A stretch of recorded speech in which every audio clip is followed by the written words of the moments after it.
Chapter 19. And it came to pass in those days, when there was no king in Israel, that there was a certain Levite sojourning on the side of Mount Ephraim, who took to him a concubine out of Bethlehem Judah. And his concubine played the whore against him, and went away from him unto her father's house to Bethlehem Judah, and was there 4 whole months.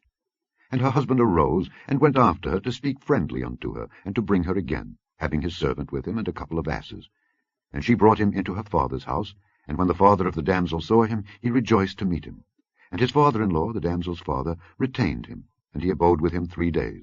So they did eat and drink, and lodged there. And it came to pass on the 4th day, when they arose early in the morning, that he rose up to depart. And the damsel's father said unto his son-in-law, Comfort thine heart with a morsel of bread, and afterward go your way. And they sat down, and did eat and drink, both of them together.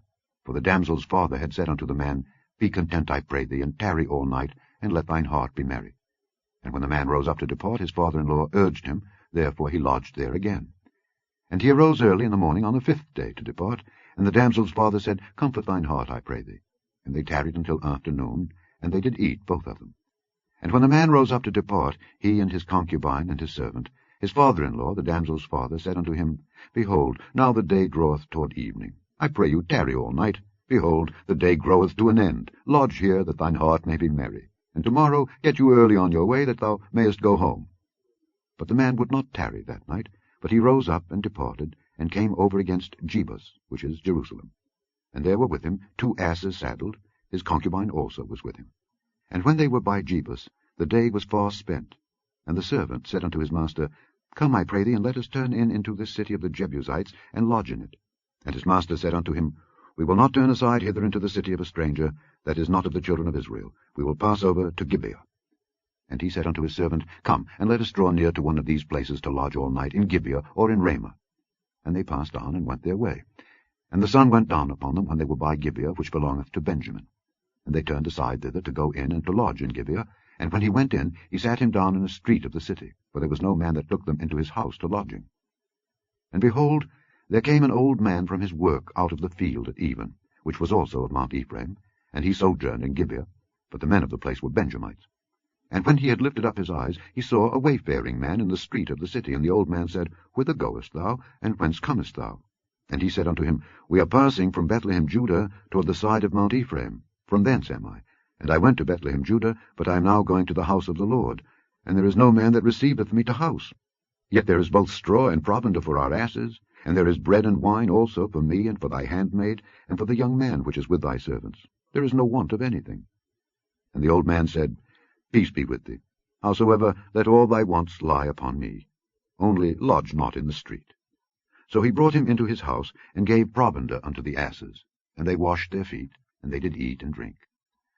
Now as they were making their hearts merry, behold, the men of the city, certain sons of Belial, beset the house round about, and beat at the door, and spake to the master of the house, the old man, saying, Bring forth the man that came into thine house, that we may know him. And the man, the master of the house, went out unto them, and said unto them, Nay, my brethren, nay, I pray you, do not so wickedly. Seeing that this man is come into mine house, do not this folly.